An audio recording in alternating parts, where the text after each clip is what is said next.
سلام علیکم جماعت هیوادارم باش بن امرو سمیناریتون پیشکش دکم سبارت به شیرپنجه میشک به سرپرشتیاری دکتر عبدالرحمن.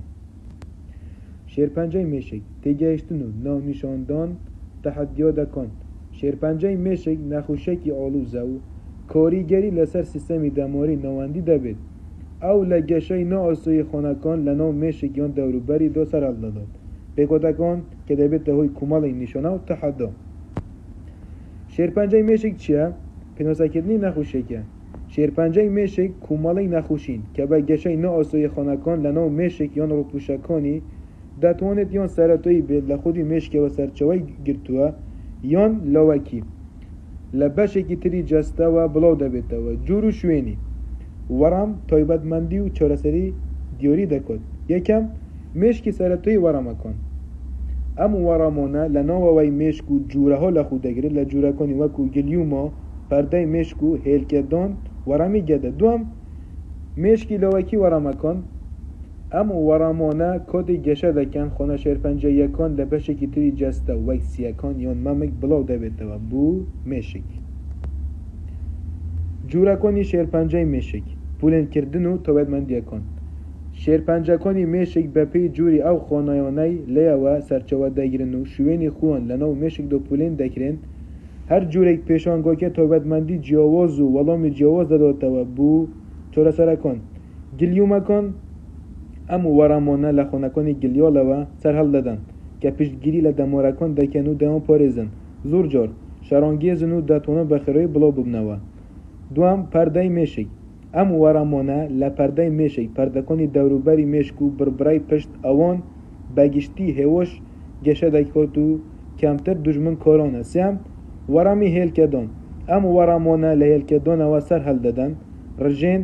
رژینی که بچوک لبنی میشک دتوانه ببنهوی هورمونی نه هاوسنگی و دمارکان نشانه کن هوکارکانی مترسی و هوکارکانی توجمون به شیرپنجه میشک زور جار هوکاری وردی شیرپنجه میشک نادیاره بلام چند هوکارک دتوانن اگری توجبون بم نخوشیت زیاد بکن ام هوکارانه دتوانن بریتی بن له جینات برکتون به هندک جاری جینگی و حل بجاردنی شوازی جیان جینات میجوی خیزانی شیرپنجه میشک دتوانید زیاد بکن. مترسی که پیشنهاری بمایی دکات میلی برکتونی جینگی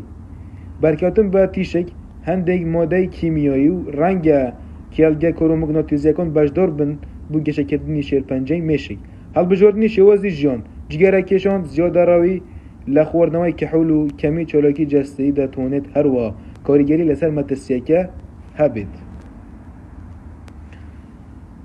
نشانه کانی و دنسشان کردنی پیش وقتای ورمی میشک دتوانید نشانه جور در بخود به پیش شوین و قباره کی دوزینهای پیش وقته بو باشتر کردنی در انجام کانی چرا سر کردن. یکم سر ایشه بردوام به تایبتی اوانای بیانیان خرابتر دبن یان سکچون لگل دایان رشانه و دتوانید نشانه ای بید. دوام گرشبونی رون نکراوه لوانش تشنوچ یان لدزدانی هوش دتوانید آماجه بید بو ورمی میشک. سم گورانکاری بینینی کال دو بینین یان لدزدانی بینینی دورو بر دتوانید آماجه با ورمی بکاد لنزیک دماری بینین. چورم دوبازینی معرفی ورم کشه بیراوری کشه ترکیز کردن یان گورانکاری لکسایتی دا دتوانید نشانه کنی میشک بید. ریکاره کنی دستشان کردن ویناگرتنو بایوپسی دست نشان کردنی شیرپنجه میشک بریتیه لتیکلای لپشکینی ویناگرتنو بایوپسی بو اوای باوردی شوین و قباره و توبد مندیه کنی ورمکه دستشان بکرد تاگردن وکنی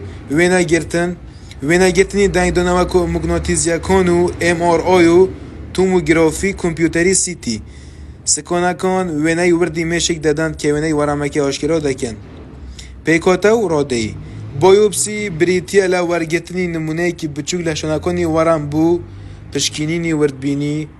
بو دوری کردنی جوری خانه شیرپنجه یکانی آماده بون.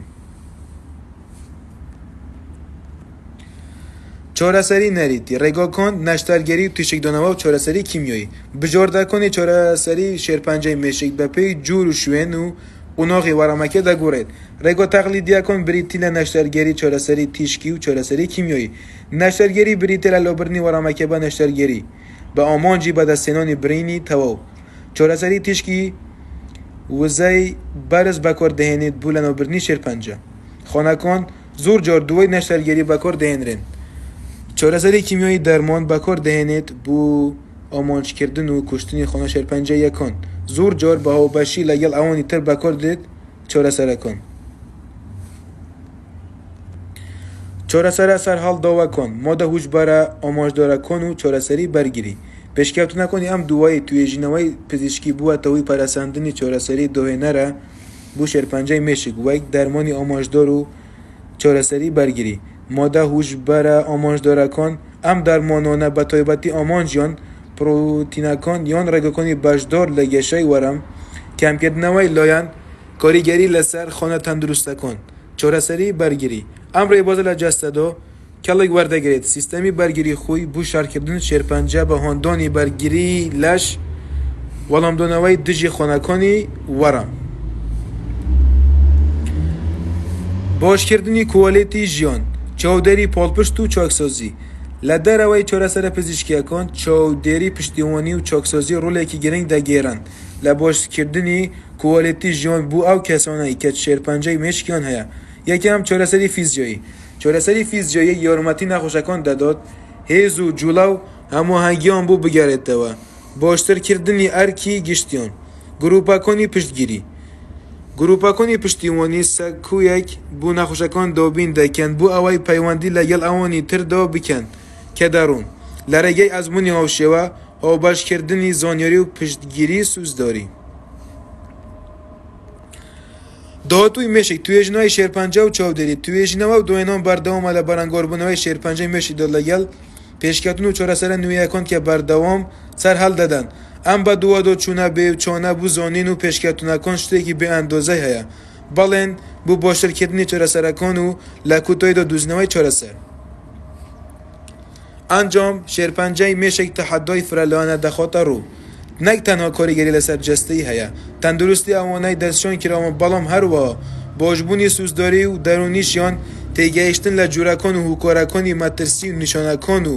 بژاردەکانی چارەسەرکردن بریتیە لە زۆر گرنگە بوو بە دەستنیشانکردنی پێشوەختە و بەڕێوەبردنی کاریگەرانەی ئەم نەخۆشیە ئاڵوزە لە کاتێکدا شێوازەکانی چارەسەری تەقلیدی و وەک نەشتەرگەری چارەسەری تیشکی و چارەسەری کیمیایی بە بنەڕەتی دەمێنێتەوە لە بەرەنگاربوونەوەی شێرپەنجەی مێشکدا سەر هەڵدەدات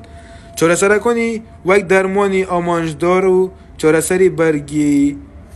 بەرگری هیوایەکی نوێ بوو نەخۆش و توێژەران بە هەمان شێوە جگە لەوەش گرنگی چاودێری پشتیوانی چاکسازی و کومەڵگا پەیوەندیەکان ناتوانرێت زیادەڕەویان تێدا بکرێت ئەم توخمانە کوالێتی ژیان بەرز دەکەنەوە بۆ نەخۆشەکان یارمەتیدانیان لە بەڕێوەبردنی ئەو تەحەدایە پێشومارانەی کە هاوڕێی ئادەستنیشانکردنی شێرپەنجەی مێشک لەگەڵ بەردەوامی پەرەسەندنی توێژینەوەکان ئاسووی چارەسەرە باشترەکان و چارەسەرە ئەگەریەکان بەهێزتر دەبن ئەمەش جەخت لەسەر پێویستی پشتگیری بەردەوام و هوشیاری و داکۆکیکردن لە بۆری مێشکدا چاودێری مێشکە ئەوەش ڕیفرێنسەکان و سوپاس بوو گوێگرتنتان بە هیوای